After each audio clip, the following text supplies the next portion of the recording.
don't think there was a one global tribe, but in terms of what we call Europe and India, that's a pretty big group of people. And it's not merely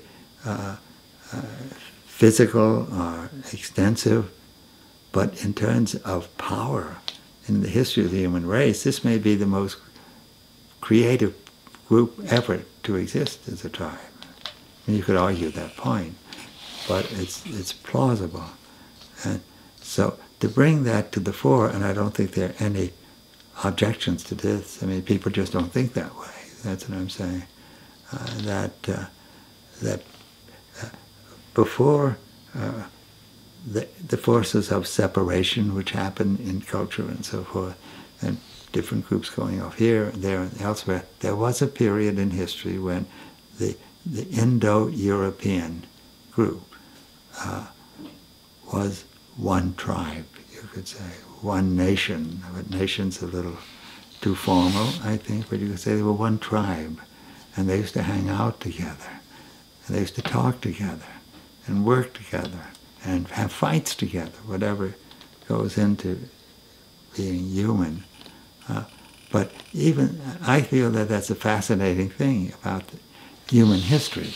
And it's something that you don't hear about, I would say.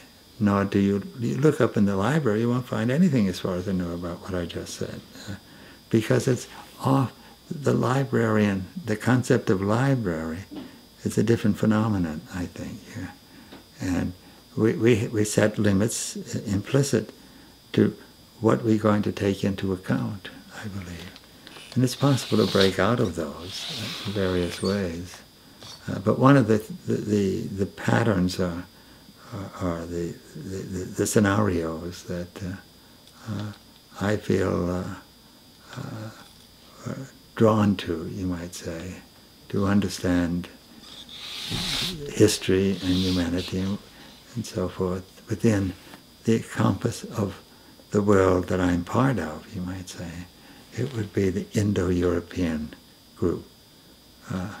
And it'd be interesting to speculate on how they got along. And I don't think they got along all that well, but I mean, they probably had their own fights and whatnot. But what I'm conceiving of is of a period beyond our ordinary memory of that. Where, however that happened, what sagas, if there were other sagas or whatever,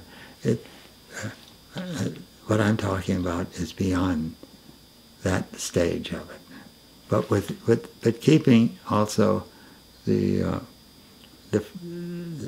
matrix of that group of people in the world, and certainly in terms of looking at world history as we can look at it, and here, certainly they're maybe the most creative of all the groups ever in the history of the human race.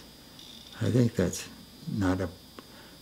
It's a plausible position, and then also that would cause us to look around the world, I think, and ask what we know, because a lot of things have been forgotten and washed away by all kinds of calamities and whatnot. But still, almost lots of things leave their records, so that I would like also to set out on a search for some of the other pieces of human history that we don't record, or we just have glimpses of, and so forth. But we could reconstruct it, I think. And since I think there's no doubt that the human race as a whole, geographically and in every other respect, is coming together, and so that there's reason to think that the human race will be hanging out together, you might say. We're moving in that direction as a global phenomenon, I think. Because I've been working on this project for so long, and I love to travel and meet people around the world, etc., that it's natural to begin thinking increasingly about these matters. And where are we going, and what is it like, and what will the future of the human race be, and whatnot.